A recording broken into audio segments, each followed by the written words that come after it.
Tayo, Pangasinan. Sunog sa isang shopping mall sa Qatar.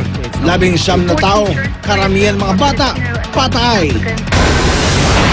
At Luna Blanca stars na sina Jillian Ward at Mona Luis Ray nagbanding sa pamasyal sa isang theme park. Huwag pauli, tutok na sa unang balita.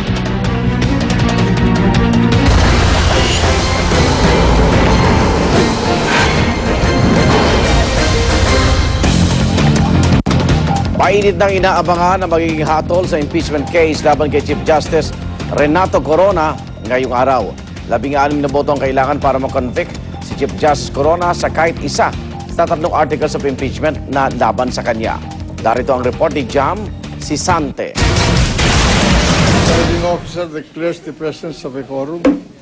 Sa mangyayaring paghatol, isa-isang boboto ang 23 senador ng guilty, not guilty o abstain sa bawat isa sa 3 article of impeachment laban kay Chief Justice Renato Corona. Una riyan ang Article 2 na nag-aakusa sa punong maestrado ng culpable violation of the Constitution at betrayal of public trust dahil sa hindi niya pagdedeklara ng lahat ng kanyang assets sa Statement of Assets, Liabilities and Net Worth o SALN. Sunod na pagbobotohan ng Article 3 o ang pabago-bago umanong desisyon ng Korte Suprema sa mga naisapinal ng kaso, partikular ang kaso ng FASAP versus PAL. Panghuli ang Article 7, kaugnay sa pag-issue ng Korte Suprema ng temporary restraining order sa watchlist order laban kay dating Pangulong Gloria Arroyo at sa asawa nito para bigyan umano sila ng pagkakataong makalabas ng bansa. Pero ayon kay Senador Tito Soto, hindi kailangan tapusin ang botohan sa itong articles. In Article 2, there is an acquittal, we proceed to Article 3. If there is an acquittal, we proceed to Article 7. If in Article 2, there is a conviction, we will no longer proceed to Article 3. 2/3 ng Senado o 16 na boto ang kailangan para makonvict si Corona sa isang artikulo. Alphabetical ang paghahayag ng boto ng bawat senador, maliban kay Senate President Juan Ponce Enrile na siyang presiding officer ng impeachment court. Bibigyan sila ng tig-2 minuto para ipaliwanag ang kanilang boto. I think it's always good to put your explanation on a historic vote like this because you don't do this every day. This is a rare, perhaps once every century or once in decades. So this is a momentous occasion. Ayon sa impeachment rules, hindi natatanggap ang impeachment court ng motion for reconsideration mula sa anumang panig, oras na nakapagbaba na ang korte ng hatol nito. Para sa unang balita, Jam Sisante reporting. Igagalang ng Korte Suprema ang anumang desisyon ng impeachment court. Ayon po yan kay Associate Justice Martin Villarama, na ponente na magiging desisyon kaugnay sa petisyon ni Chief Justice Renato Corona sa Supreme Court na kung may question sa impeachment proceedings. Umaasa po si Villarama na maging objective ang mga senator judge. Dagdag pa ni Associate Justice Villarama, dahil sa June 19 pa isasalang ang petisyon ni Corona sa agenda ng Korte Suprema, posibleng maging moot and academic na ang kanilang magiging pasya. They're all intelligent. They're all upright. Sana less politics. Be objective about the whole thing for the good of the Filipino people.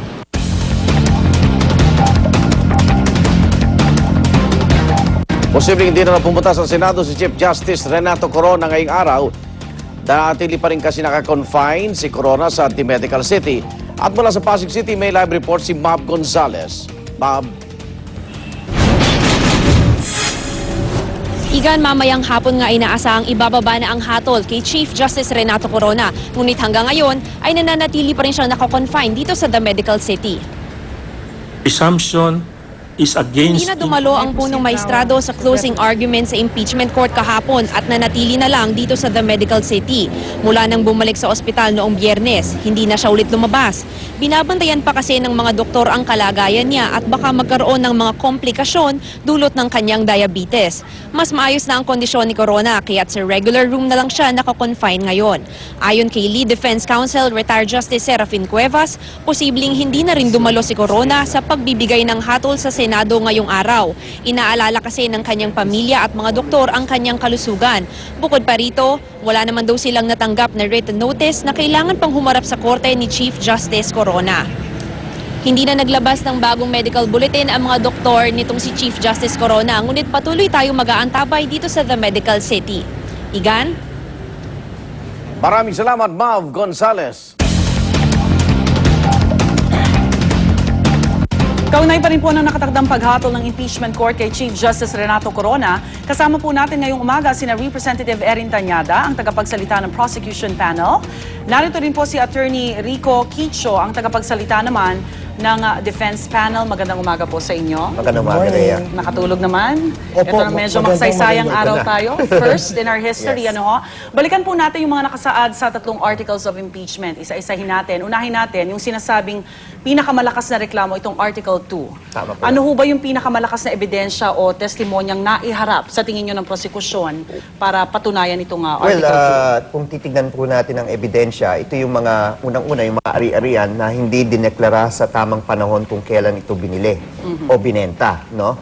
Yun po ang nilatag po ng aming mga prosecutors. Pangalawa, nandyan po yung usapin tungkol sa cash in bank.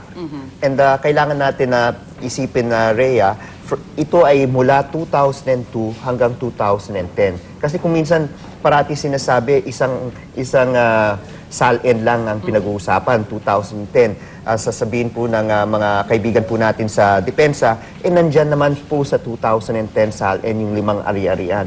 Pero ang sinasabi po namin, nililitis po namin mula 2002 hanggang 2010. Tapos yung cash in bank, ganun rin.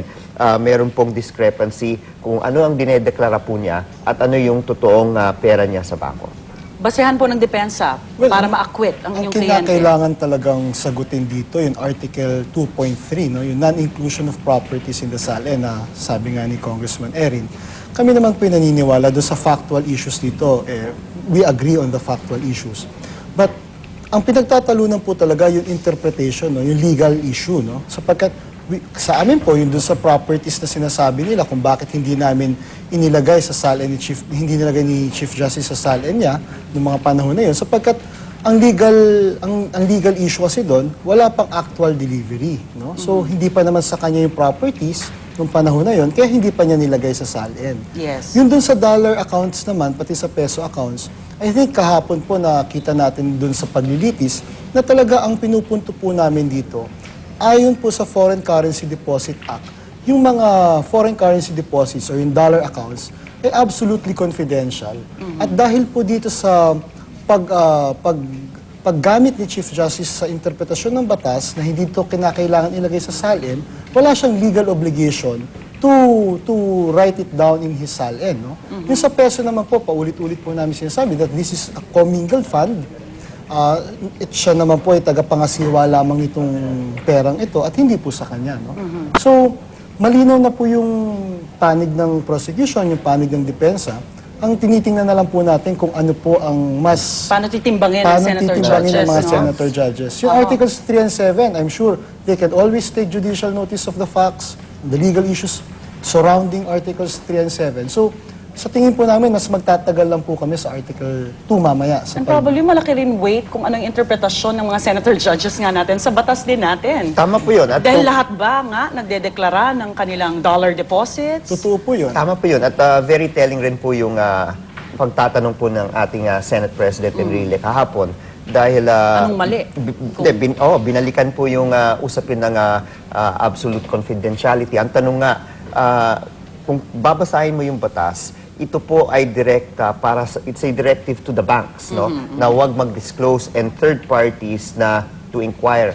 Ngayon, ang tanong nga po ng ating Senate President kahapon, ano yung injury ba na matatamo ng isang depositor kung siya mismo magde-declare ng dollar accounts niya? Hindi nasagot po ni Justice Cuevas yung tanong po ni Senate President. Puntahan po naman natin yung Article 3, yung umano'y pabago-bagong desisyon ng Korte Suprema sa ilang mga kaso. Ano ho ang lakas na inihain ng prosecution dito? Prinesenta po namin yung witness po mula sa PALFASAP at binanggit po niyan yung proseso na dinaanan po ng kaso po niya at pinakita na po na it was only through an administrative matter because may tinanggap po na 3 sulat mula kay Attorney Estelito Mendoza ang ating clerk of court